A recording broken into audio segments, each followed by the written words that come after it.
सो दोस्तों ये आपके सामने चार्ट खुल चुका है IRFC का। अगर हम इस स्टॉक में टेक्निकल एनालिसिस देखेंगे तो हमें एक चीज़ कॉमन देखने को मिलेगा कि जब जब ह्यूज वॉल्यूम आया है तब इस स्टॉक में ह्यूज रनअप देखने को मिला है। आप देख सकते हैं huge volume huge run up, huge volume huge run up.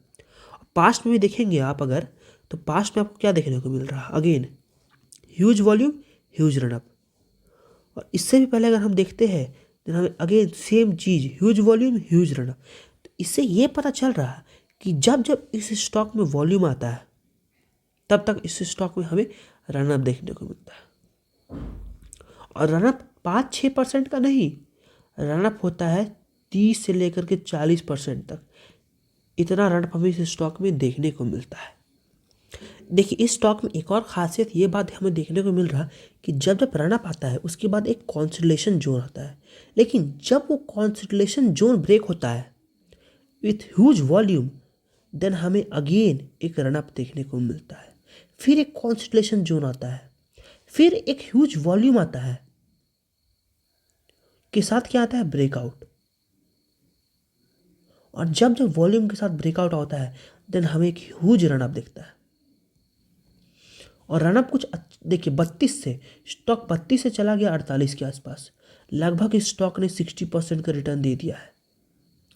देखिए इस केस में क्या हुआ? रनअप, फिर कॉन्सोलिडेशन जोन, फिर एक ह्यूज वॉल्यूम आया, वॉल्यूम के साथ रनअप। देखिए ये हो गया रनअप। तो जब जब वॉल्यूम प्लस ब्रेकआउट दिखता है हमें कॉन्सोलिडेशन जोन का, देन एक अच्छा रनअप हमें देखने को मिलता है इस स्टॉक में। अगर हम लेटेस्ट भी बात करें तो क्या हुआ लेटेस्ट स्टॉक में अभी हाल में? ये देखिए एक रनअप हुआ, फिर कॉन्सोलिडेशन जोन हुआ, फिर यहाँ ब्रेकआउट। ब्रेकआउट के साथ मैंने क्या बोला था? Volume plus volume. नीचे देखिए वॉल्यूम दिख रहा है आपको, और रनअप देखिए स्टॉक 80 से लेकर के 100 पहुंच गया, 20% रिटर्न।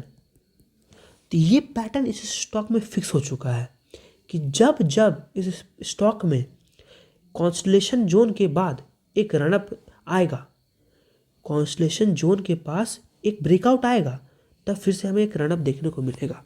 अब देखिए फिर से क्या होने वाला फ्यूचर में। ये हो गया इसका रनअप, फिर एक कॉन्सोलिडेशन जोन यहाँ आएगा जो कि हम लोग बोल सकते हैं फ्लैग एंड पोल पैटर्न। आपको ये फ्लैग एंड पोल पैटर्न जैसा देखने को मिलेगा। जब फ्लैग बन रहा होता है, जब इसका पोल बन रहा होता है, तो हमें ह्यूज वॉल्यूम देखने को मिलता है। लेकिन फ्लैग जोन में यानी कि कॉन्सोलिडेशन जोन में वॉल्यूम थोड़ा ड्राई हो जाता है। लेकिन जब इस फ्लैग का ब्रेकआउट होने वाला होता है, जब इस फ्लैग का फ्रेश ब्रेकआउट होने वाला होता है, तो हमें अगेन यहाँ ह्यूज वॉल्यूम देखने को मिलेगा। तो ये होता है एक फ्लैग एंड पोल पैटर्न। तो हमें सेम पैटर्न इस स्टॉक में देखने को मिल रहा है। तो अभी स्टॉक में क्या होगा? एक रनअप देखने को मिला, ये हो गया सब कॉन्सोलिडेशन जोन जो कि flag and pole pattern type का बनाएगा। तो अगर यहाँ से ये ब्रेक कर देता है ऊपर की तरफ और नीचे हमें क्या देखना चाहिए? वॉल्यूम। देन वो परफेक्ट टाइम होगा इस स्टॉक में बाई करने का।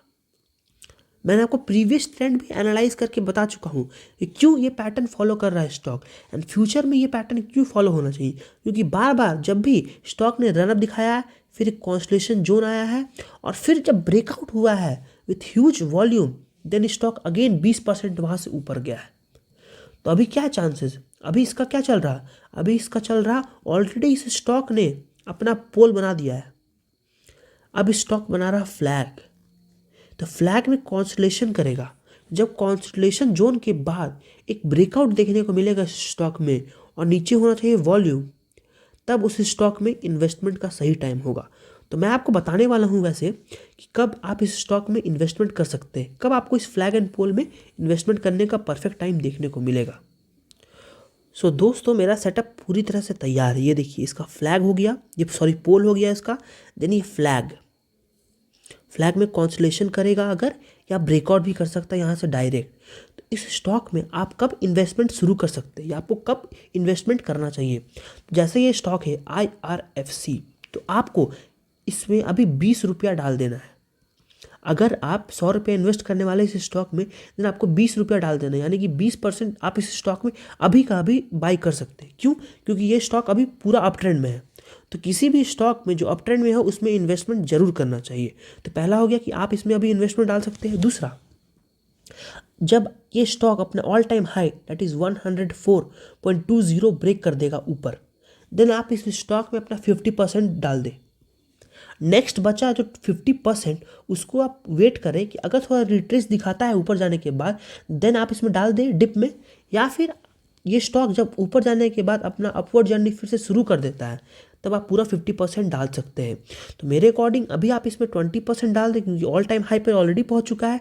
जब ये ऑल टाइम हाई ब्रेक कर देगा, ब्रेकआउट कैसा होना चाहिए मैंने आपको ऑलरेडी बोल चुका हूँ, वॉल्यूम के साथ। तो जब वॉल्यूम के साथ ब्रेकआउट देखने को मिलेगा, देन आप इसमें अपना 50 से 60% डाल दें एंड बाकी मनी भी वैसे डाल दें इस स्टॉक में। आपको बहुत ही अच्छा रिटर्न देखने को मिलेगा आने वाले टाइम में, क्योंकि अभी बजट 2024 भी आ रहा, बजट 2024 भी आ रहा, तो आपको इस स्टॉक में बहुत ही अच्छा देखने को रिटर्न मिलने वाला है। अब हम बात करते हैं स्टॉप लॉस।